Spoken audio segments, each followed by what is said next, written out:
Lindsay Stevenson, and I'm actually going to introduce Emily and Rachel before we get rolling. And we're thrilled that you're with us today to discuss staying active as you age during Falls Prevention Awareness Week, and that you have taken an interest in your own health or the health of a loved one.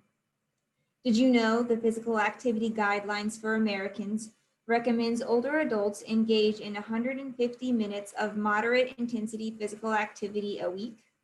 Staying active is key to healthy aging and to maintaining your independence. Today, we're going to discuss the various research-based physical activity community programs geared towards older adults, as well as specific exercises targeted to improve strength, balance, flexibility, and endurance in an effort to maintain your or a loved one's independence. Our presenters today are Emily Barbie. She's a field specialist in nutrition and health in St. Louis County, and Rachel Buneman, a county engagement specialist in nutrition and health in Phelps County. As Kristen said, feel free to put any questions or comments in the Q&A or the chat box, and I will turn it over to Emily. Okay, thanks, Rachel. Or, I'm sorry, thanks, Lindsay. The first order of business that I'd kind of like to engage everyone that's on the call today, and that is by launching a poll. So I'm going to ask Lindsay if she would launch that poll. And the question is, have you personally fallen in the past 3 months? So you should see a box pop up on your screen, ask you this question, and ask you to select from the options provided. So go ahead and vote if you feel comfortable. We'll give you all about 15-20 seconds to do that.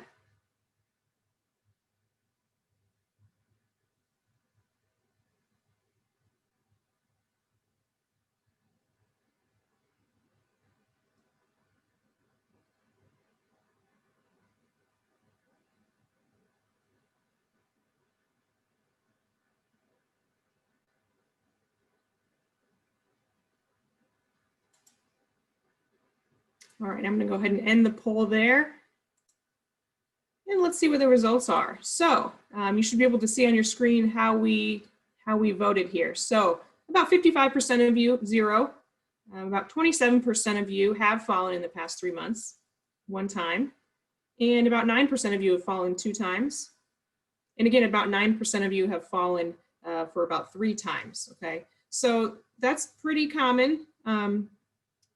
You know, we'll get into a minute and how often or how common it is really to fall, but I thank you for participating in that. I'm going to go ahead and stop the poll for now. And Lindsay, if you want to go ahead and launch to the next slide. Okay, so if you were on the call yesterday, you would have seen some of these same statistics. As you can see, it is common. Several of you, it looks like, have fallen in the past few months. I think we all kind of have a personal story about falling, or a loved one or a family member who has fallen. So the goal of today is really to share some statistics about falls and why they occur, some steps to prevention, then also discuss the importance of staying active, including providing a brief introduction into several of the evidence-based physical activity programs that are available to you and your community, and hopefully give you some tools on how to find them as well. So although falling is not really a normal part of aging, it is a major health crisis, not only in Missouri, but nationally as well. And unfortunately, Missouri is ranked #1 in the statistic of reported injuries related to falls over those over the age of 65. So what are we trying to tackle, and why is this in Missouri? We don't have specific reasons why, as Missouri is ranked #1 in the statistics, but we are actively trying to figure it out, and there's a lot of things we're doing to try and combat this issue. And falls now rank as the leading cause of injury deaths among people 65 and older. Next. Okay, so according to the Centers for Disease Control, about 1 in 4 older adults do fall every year, and the financial toll is great. It's expected to increase as the population ages, and this number could reach $67.7 billion by this year, 2020. Now, this 1 in 4 statistic, you may have seen this other places, especially if you were on the call yesterday. It's largely self-reported, so in all likelihood, this is probably way underreported, because falling is kind of a difficult thing to track. especially a lot of falls go unreported. So if you think about 1 in 4, that number is probably pretty low. And most serious of those injuries are traumatic brain injuries and hip fracture. And we know that about only half of those who experience a hip fracture are able to get back to their full level of independence after they experience that fracture. So it's a big concern.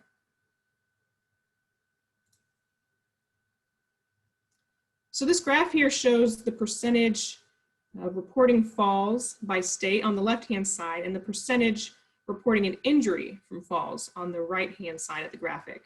And the percentage of older adults experiencing a fall,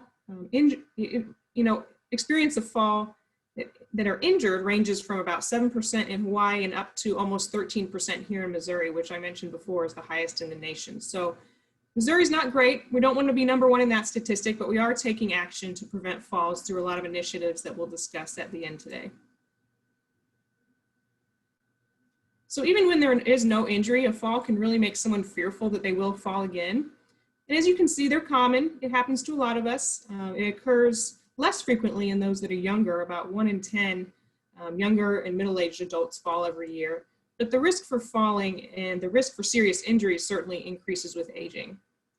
So even when there's no injury, a fall can really make someone fearful they'll fall again. That could cause them to limit their activities, maybe limit their social outings, leading them to become even weaker because they're not moving about, they're not as active, and increases then their chances of falling. So it really becomes a self-fulfilling prophecy in a way that when folks try to avoid injuries for falling because they are fearful or because they've fallen before, or maybe they've never even fallen, but they've seen or experienced or heard that falls are a problem, and so it limits their activity, thus increasing their chances of falling. So it can be, as you can see, kind of cyclical. It can really become a self-fulfilling prophecy in a lot of ways. And so the main topic we want to get to today is physical activity, but before we get to that, we have to talk about inactivity and how dangerous it can be. So we know that physical activity is really critical in helping to maintain falls, helping to prevent falls rather, and can have a significant impact on many risk factors. However, yet about 1 in 4 adults over the age of 50 are inactive, okay? So about 1 in 4 adults are actually meeting the recommendation for the amount of physical activity that they should. And there's a lot of reasons for that. A fear of injury, for example. Maybe they don't really have any experience being active or lifting weights or doing any kind of structured exercise. Maybe a lack of access to a fitness center or a rec center. Maybe lack of community programs or resources, particularly in our rural communities. So there's a lot of reasons, of course, why folks aren't active, but the research shows that the dangers of being inactive far outweigh the risk of moving about and actually being active. So physical activity has a lot of health benefits for people of all ages, even those that do have serious risk factors like advanced age, chronic disease, or disabilities. There really is benefit to engaging in physical activity regardless of their ability. And as Lindsay mentioned at the very beginning, it is recommended by Department of Health and Senior Services that 150 minutes is about the number that we should be getting in moderate aerobic activity every week, plus about 2 days additional of strengthening exercises for adults. That's the recommendation. So about 150 minutes of a moderate aerobic activity, plus 2 days of strengthening or strength training exercises as recommended for adults and also older adults over the age of 65. So in a recent CDC report, they suggest that communities are really the best line of defense against this inactivity by supporting and implementing evidence-based strategies. So by performing activity, many programs we're going to discuss today, such as Tai Chi, community-based strength training, aerobic activities, and walking groups and others, you can really improve balance, strength, and flexibility, and ultimately reduce a lot of these fall risk factors and reduce your risk for things, as you can see here, like heart disease, diabetes, cancer, other chronic illnesses, and so on.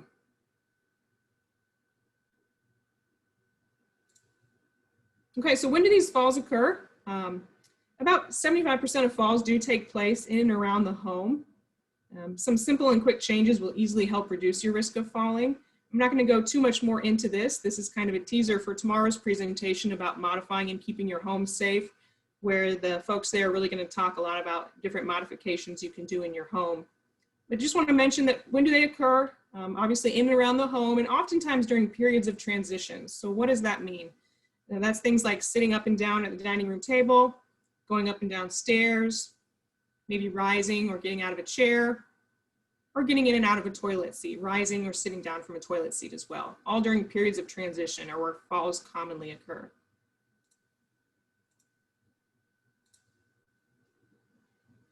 So what are contributors? The main contributor we want to talk about today is this phenomenon, which is a loss of lean body mass. It's also known as sarcopenia. It's the slow muscle loss or wasting that occurs from aging and inactivity. So an individual can lose anywhere between 3 to 8% of their lean muscle mass or body mass annually, depending upon, of course, their activity, how active they are, and also their nutritional status. But sarcopenia really contributes to a loss of strength, mobility, and a lot of balance issues we do see in older adults.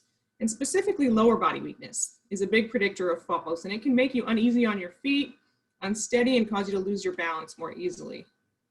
So that loss of muscle mass, sometimes it's not really obvious because you can't really see it in a mirror, and it can be years really before it's treated and noticed. And similar to bone density loss, it really occurs to some degree in everyone, usually starting in your mid-30s, unfortunately. We start to lose bone density and bone mass. But sarcopenia really tends to advance more rapidly in people who are not physically active.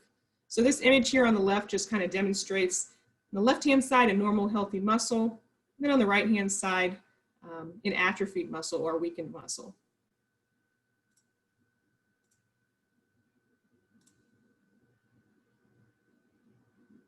So this graphic here just kind of reiterates the point I just made, that there is a gradual loss of lean body mass, specifically muscle mass, over time. However, as individuals age, external and internal biological factors can even make that lean body mass occur more rapidly, which leads to sarcopenia. But having enough muscle mass is really essential for maintaining a balance and avoiding falls, but also provides you a level of protection as well. So this image here just kind of re-emphasizes the point that I just made, that it can happen to a certain degree, but there's a lot of ways that we can slow this, which we're going to talk about here in just a minute. So again, just emphasizing, what are contributors to this lean body mass? We mentioned aging to a certain degree, but also just inactivity. But there are other factors that are involved as well. Things such as illness and injury, as this graphic shows, during times of metabolic stress, inactivity, illness, surgery. It can all lead to muscle being broken down, leading to a loss of lean body mass.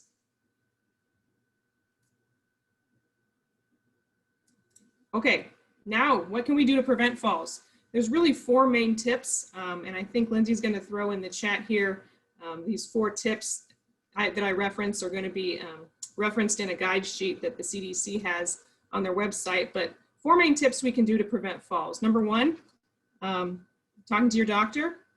Number 2, having your eyes and feet checked, making your home safer. And then lastly, our main point today, which is exercises to improve your strength and balance. So as we mentioned, luckily a lot of falls can be prevented. There are many things we can do and many organizations that are working to combat this health crisis. So MU Extension, of course, is a partner in this. We have several other partners that are going to be on the series this week talking about what we're doing together to kind of fight this. And there's been strong evidence that a multi-component approach to preventing falls with programs that include not just exercise, but as we mentioned, things like talking to your doctor, receiving an appropriate screening, reviewing those medications for possible interactions, having your eyes and feet checked regularly is really important, as some types of lenses can make things seem closer or further away than they really are, which can throw off depth perception, putting you at increased risk for fall, making your home safer, by cleaning up clutter, installing grab bars, and then lastly, exercises, of course. So specifically though, doing exercises that makes your legs and lower body stronger and improving balance is really important. So this is the area that we're going to discuss in greater detail today. So it's well documented that as we age and with reduced activity levels, we really can lose muscle strength and mass, unfortunately. But the good news is that strength training is really an extremely powerful antidote to the loss of lean muscle mass, and has been reported to help build muscle back. So there's a lot of studies that have reported an increased muscle mass and power or strength in older adults following exercise. So the most important key point I want you to take away from today is that any exercise is better than none. Doing something is better than nothing. And if you think of exercise like taking a medication, it provides you the desired effects or benefits, many of which are listed above, and it will be good to your body in return. So there are a lot of benefits of strength training, of course. I've listed just some here.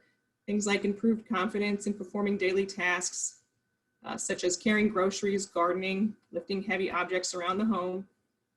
It strengthens your muscles. We just talked about that. Stimulates bone growth or can slow bone loss. Helps lower blood sugar. Helps manage weight. Improves balance and posture. Reduces stress and pain in those joints. Improves sleep and can lift depression and just make us feel better overall. Improves our mood and outlook.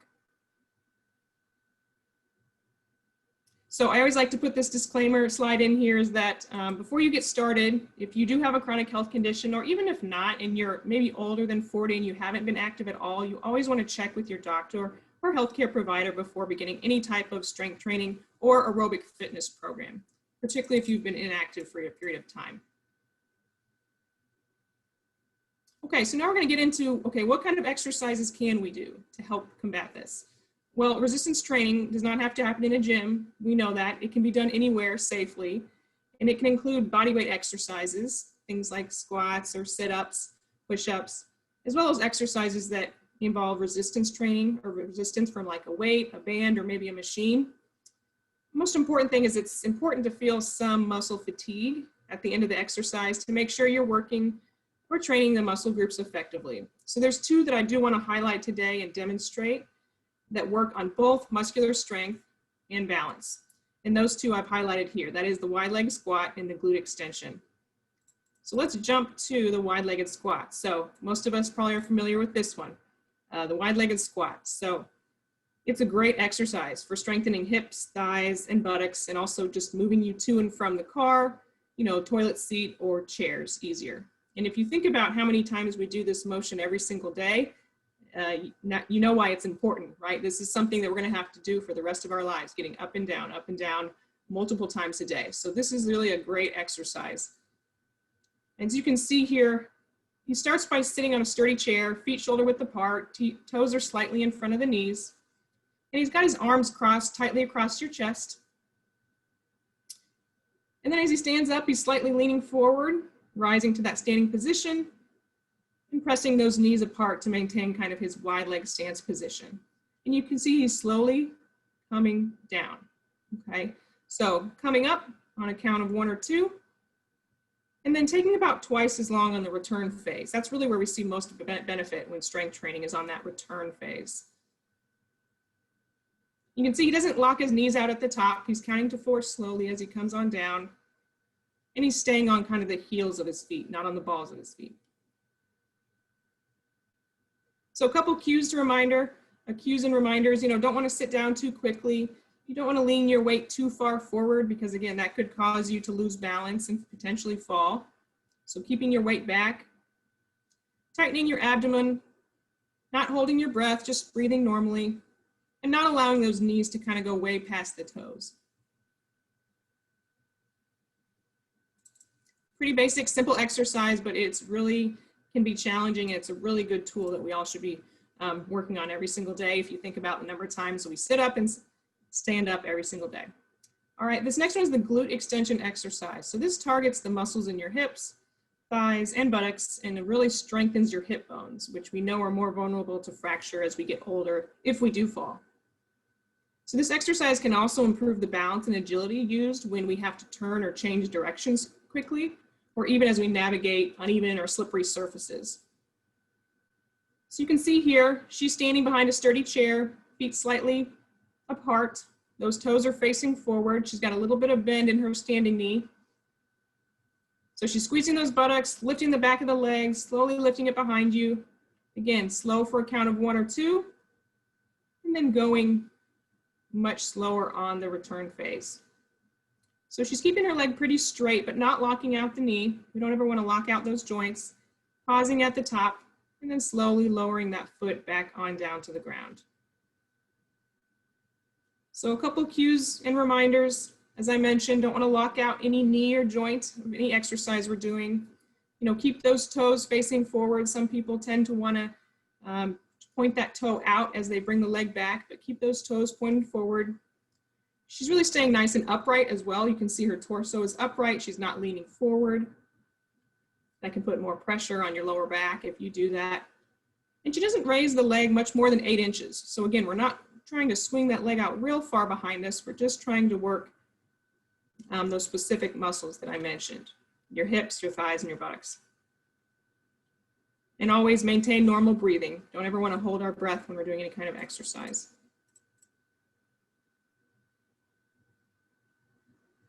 All right, just the last few tips to remember before beginning any strength training. Of course, we want to warm up.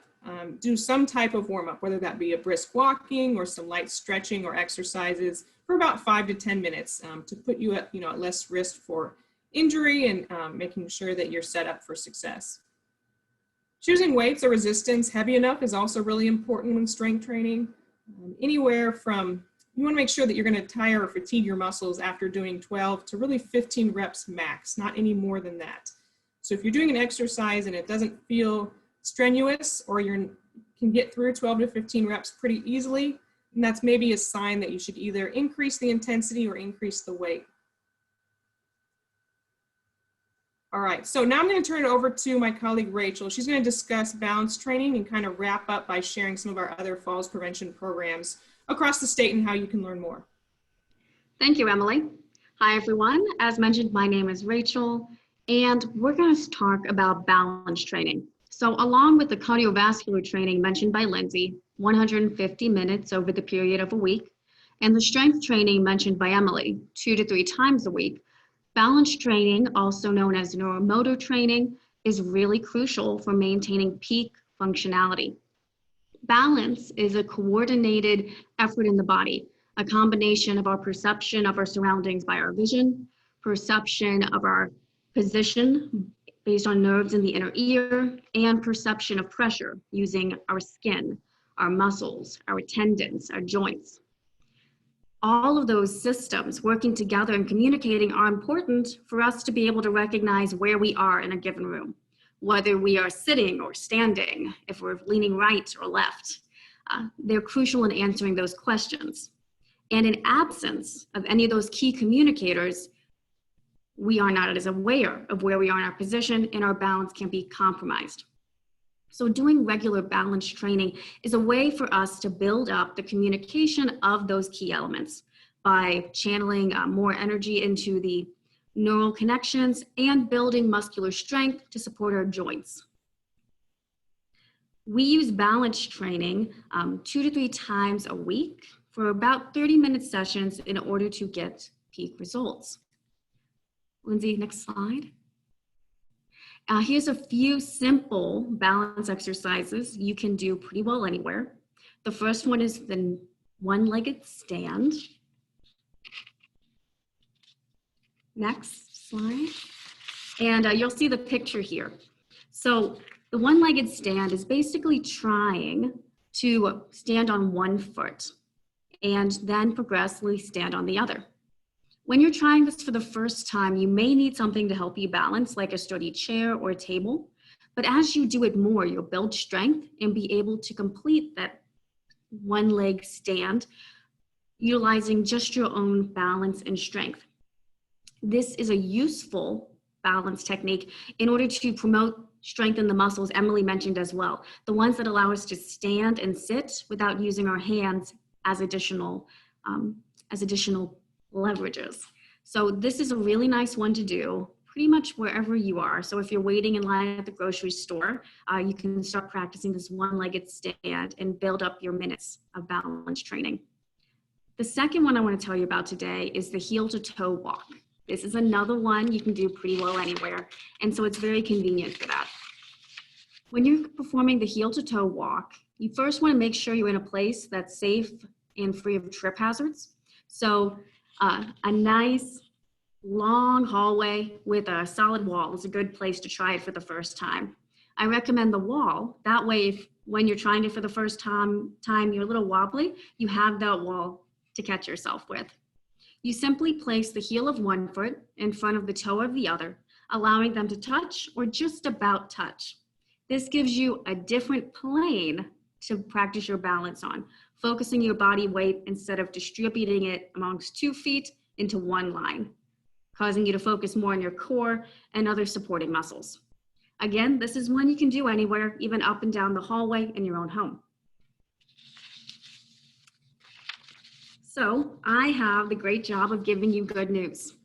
So the good news is, even though there are serious consequences to lean body mass loss or sarcopenia, as Emily mentioned, this sarcopenia, lean body mass loss, can be prevented and even reversed with physical activity and strength training. In other words, it's never too late to begin strength training and see positive results. You may be asking, okay, if I adopt this, when will I start to see the results? Well, more good news. You don't need to spend hours every day lifting weights in order to benefit from strength training.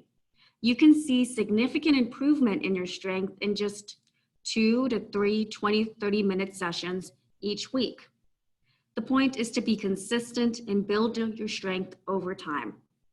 According to the 2018 Physical Activity Guidelines for Americans, this is put forth by the Department of Health and Human Services, older adults, individuals over age 65, should do multi-component physical activity.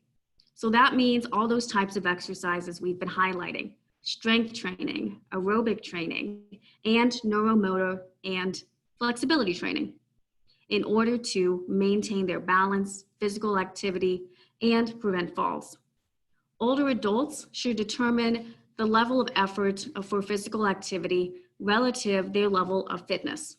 So just because the guidelines recommend 150 minutes of activity, and that's the goal we're all looking for, if you have a particular chronic condition that doesn't allow you to meet that goal currently, that's okay. Work within the allowance of your chronic condition to begin and start adding some physical activity. Some physical activity is better than none and will help to prevent some of that muscle loss over time. Additionally, I want to give you a little advice the American College of Sports Medicine shares when we're looking to select an approach to physical activity. So they tell us, when comparing classes that we do in a more traditional exercise setting, going to the gym, to those that we may be doing an exercise video at home, participants in both modes have similar rates of continuing the exercise or adherence, which is important because we talked about the fact that being consistent in doing your strength training every week or your aerobic training every week is where we're going to see long-term benefits. So it's really a question of what works well for your lifestyle, if it means going to the gym or working out at home. They also found that having some social support helps, whether that's having a class instructor supervise your exercise practice. Having that support helps you to continue your physical activity over time. Or if it means meeting with your peers when you exercise to go for walks or meet up for a class, both of those increase the chance that you will adhere to your new exercise program. Additionally, be good to yourself.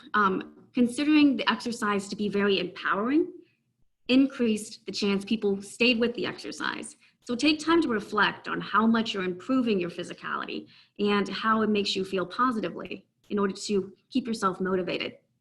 And finally, some people just respond really well to certain motivators or distractors in the environment. So music, having the television on while you're exercising, or being in a very scenic location have all been shown to allow people to stay adherent to whatever exercise program they select. All right, so now is a great part in which I get to tell you more about the programs offered from University of Missouri Extension. Education is one of the most important steps to preventing falls and preparing to prevent falls. MU Extension, within the last few years, received a $500,000 federal grant from the Administration on Community Living to address and expand our fall prevention efforts in the state of Missouri. MU Extension offers several evidence-based fall prevention programs that can help older adults learn how to address their fears of falling, what to do to improve and sustain their strength, and improve their balance as well. Lindsay, if you can release our third poll, I wanted to see if any of our participants on the call have done one of these classes. This will be a question where you're going to click the checkbox if next to the name of any of the programs you've completed, or if you haven't been in one yet, that's okay too. Go ahead and choose that last option. I love to see who you've had the chance to work with before. I see some Stay Strong, Stay Healthy participants. Ooh, we had some Walk with Ease participants as well. Okay, great. I really appreciate knowing that. So yeah, it looks like we had 3 people from Stay Strong, Stay Healthy, 4 from Walk with Ease, and a Tai Chi participant. Fantastic. Oh, and a Matter of Balance. All right, we'll go ahead and let that poll grow here. I'm so glad we have so many of our previous students with us today. Okay, so as you see on the slide, there are 4 programs we are offering right now that target various aspects of fall prevention. These include Stay Strong, Stay Healthy, A Matter of Balance, Tai Chi for Arthritis and Fall Prevention, and Walk with Ease. I'd like to explain a bit more about each of these, but first I want to highlight one that many of you have participated in, Stay Strong, Stay Healthy, with a video of it being implemented in the St. Louis community. And Lindsay's going to cue that up for us.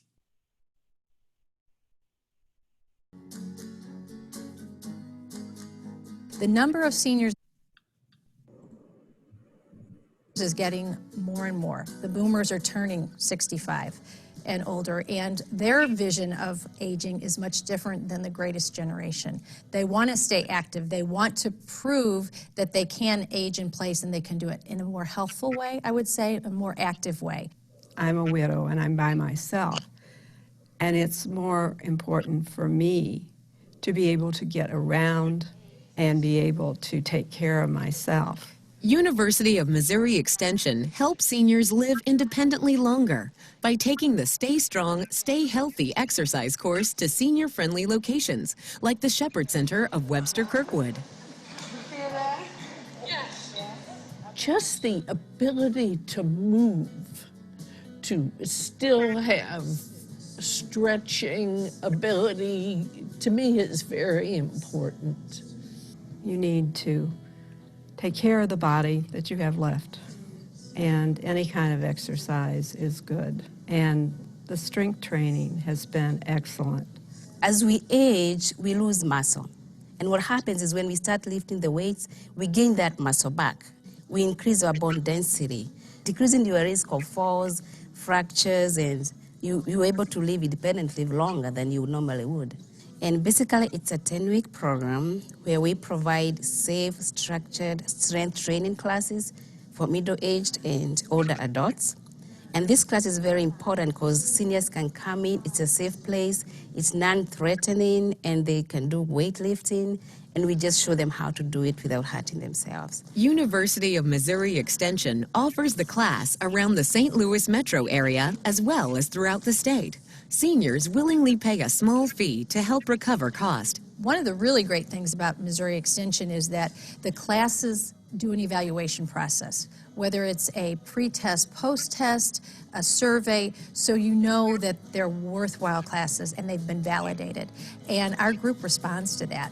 University of Missouri Extension, advancing Missouri. I really enjoyed that video. It's so nice to see the participants specifically enjoying the class, and you also got to see a little sample of what goes on. That, of course, is our Stay Strong, Stay Healthy course. It is an 8-week program, which is research-based, providing strength training to help develop fitness, flexibility, and balance to enable us to live independently longer. And the program is offered all throughout the state of Missouri. Last year alone, 563 participants participated in the course, and the average age was 70 years old, so we do have some older participants, so please feel welcome to join us at any age. And we have a lot of individuals stay with us throughout the full 8 weeks. 70% of our participants last year joined us for the full 8 weeks, so we're glad to build that kind of community around promoting fitness in this class. Another one of our classes is Matter of Balance. And I'll give you a recap today, but if you want to hear more, Gina did a great job talking about this in yesterday's presentation, and that recording is available on the landing page for the Show Me Healthy Aging webinar series. So be sure to check it out there as well. Matter of Balance is an 8-week program that reduces the fear of falling and increases the activity levels of older adults who are concerned with falling. The objectives of the program are to help participants view falls and the fears of falling as controllable, and then learn changes that can be made to their environment in order to reduce the risk of falls. Additionally, exercise components improve flexibility and balance and strength through in-class activities. All right, this next program is one of our newer ones. It's Tai Chi for arthritis and fall prevention. And older adults can reduce the risk of falls with Tai Chi, an ancient form of exercise based on Chinese martial arts. It incorporates slow turning movements, weight shifting, and deep breaths. By following a sequence of forms, you complete all these movements in a sort of a slow dance, but if you don't have dance skills, do not let that hold you back. We do this in order to build strength in supporting an upright posture that's well aligned, in order to enhance joint mobility and foster mental focus and relaxation. I'm performing the basic 6 in this short video. The class is 8 weeks in total, meeting twice a week. And by participating in the class, you will learn a warm-up series, 6 basic forms, 6 advanced forms, and some cool-down exercises as well. This program is studied internationally and nationally for its therapeutic effects, and it's been found to improve balance and reduce falls, provide pain relief, and improve health for the mind and body. And then finally, we have our 4th program offered right now through MU Extension for fall prevention, and that's Walk with Ease. The focus of this program is to safely make physical activity part of your everyday life. When you participate in this one, you will receive a guidebook to go along with all these sessions and classes. Sessions include meeting via Zoom with a trained MU instructor to discuss your personal walking schedule with Walk with Ease. Individuals who participate in Walk with Ease often see benefits of reduced pain and discomfort for their arthritis, increased balance and strength, as well as an improvement in their walking pace. And they build confidence in their ability to be physically active. So those are our programs that we offer through MU Extension. All programs provided by MU Extension are evidence-based and designed to be effective in your local communities. We really enjoyed having you today. We're going to open it up for questions. If you want to learn more specifically about any one of the programs mentioned, you can always contact your local extension offices. And there is more information available on the landing page for this webinar series. So visit there as well and find some local classes happening in your area.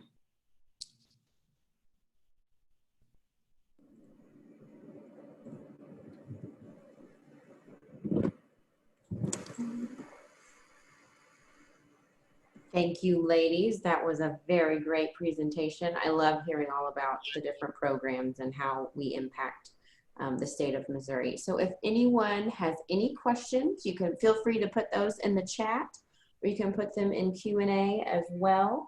I did want to highlight, I'll put a link in, you can learn a little bit more about nutrition and health extension. I've put that in there. You can learn, we have a great website, pretty easy to navigate, and you can learn a little bit more about that.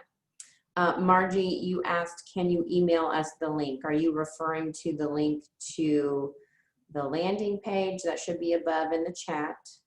Or I can put another link. I'm not sure which one you're referring to.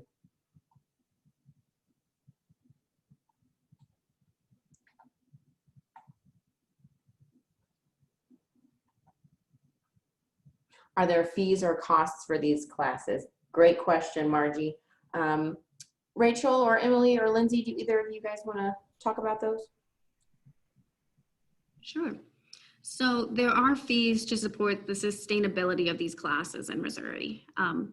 Grants have been used historically to help train the instructors initially and offer some courses at reduced fees in the community, but related to travel costs and sustainability of the continued research on the program, there are some nominal fees for participants.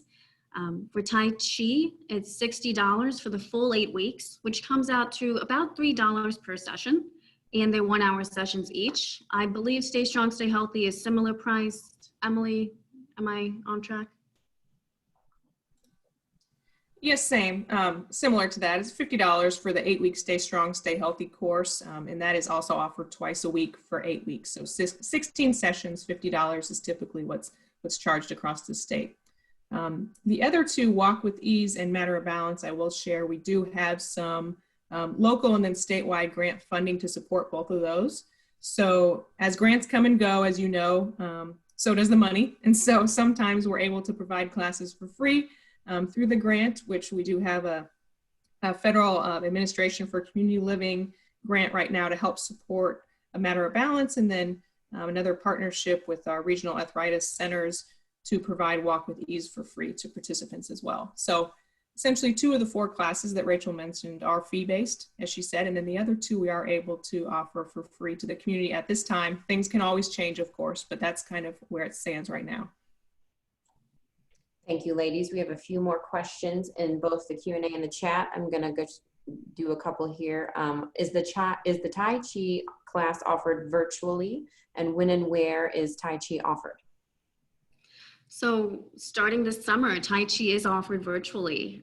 We still meet the full 16 sessions for 1 hour each session, and it's been very effective in maintaining the community, even though we're not in the same room. To my knowledge, there isn't a current one online, but I suspect one will be arranged very soon. And if you have an interest there, if you go to the Tai Chi page on the University of Missouri Extension website, you'll be able to put in a comment and they can connect you with your local instructor. I believe we have 16 Tai Chi instructors across the state of Missouri. So there's a good chance your county is covered by one locally. I hope that answered the question. Yes, I think so. And I'm putting the link to the Tai Chi page in the chat in case you are curious about that. You should see events located and you'll be able to see where there is a virtual program starting October 5th. So in about 2 weeks, if anyone's interested. We have another question. Is a diagnosis of arthritis required to attend the Walk with Ease class? I think I'm the only one that has led that, so I'll take that answer or that question. No, it is absolutely not required, and I actually encourage anyone either who hasn't been active and who's wanting to just start a physical activity program and needs that motivation and support and maybe a little bit of guidance to get started. And also anyone who has any type of chronic condition that either limits their mobility or causes them pain and thus they haven't exercised in the past. So no, you definitely don't need a diagnosis, but I've had several participants say how much it helps them. They can walk faster or they can walk farther and they have less pain. Yes, I agree. I'll chime in on that one too, that the Walk with Ease program is very easily adaptable. So we've got a couple different ways we can offer it to you: in person, online, structured, or it can kind of be on your own and you meet with your instructor. So if you're trying to start some physical activity for the first time in a while, I really would recommend that one. That's a really great program. We have another question. Oh, just a comment that Tai Chi also helps with health and cognition. Yes, very true. Very true. Thank you all for these wonderful questions. These are fantastic.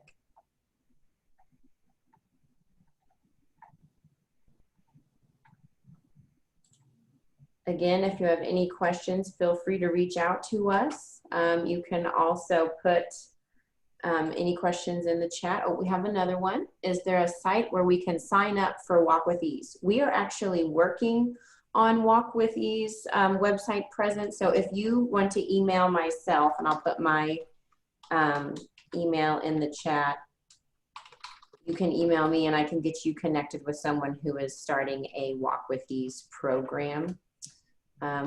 if you go to our events page and search for Walk with Ease, let me see if I can't find that link so you guys can see that also.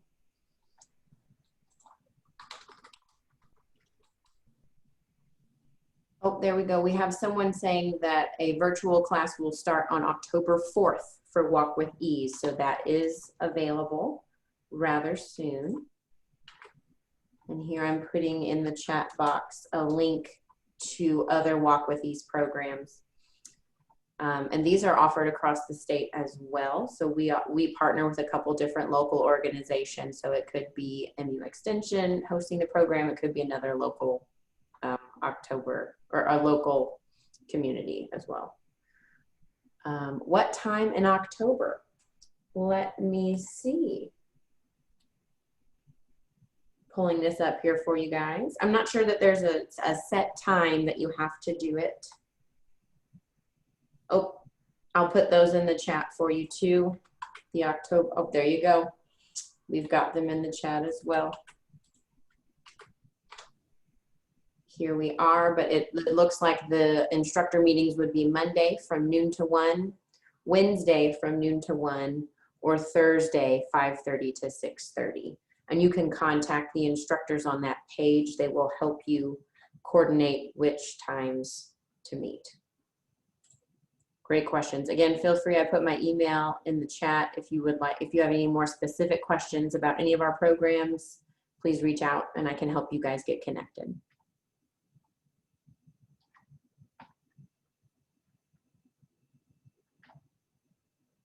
Okay. Again, if you are just joining us, I'm going to put a link in the chat box if you would like to tell us how we did or how we could improve. We appreciate your feedback. Ladies, Rachel, Emily, and Lindsay, wonderful job. And I think there are no more questions. Do you guys have any parting words? While we're waiting to see if anyone has a question, I do just want to make a note.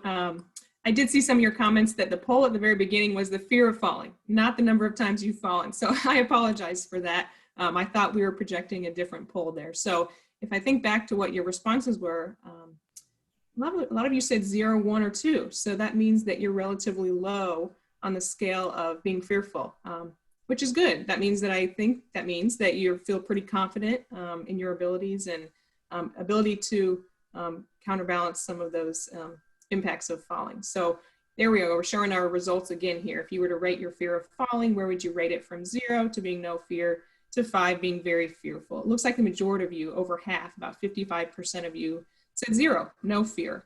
And none of you said 5, very fearful. So and about 27% of you were, somewhat fearful, and 9%, kind of in that medium age range. So I think if you're somewhat fearful, if you have a little bit of fear, I don't think that's such a bad thing. I think it just means that you probably have a heightened awareness, or maybe you have had a bad experience before, but I just wanted to make that comment that I'm sorry we're showing the wrong poll there, but thank you for your responses earlier.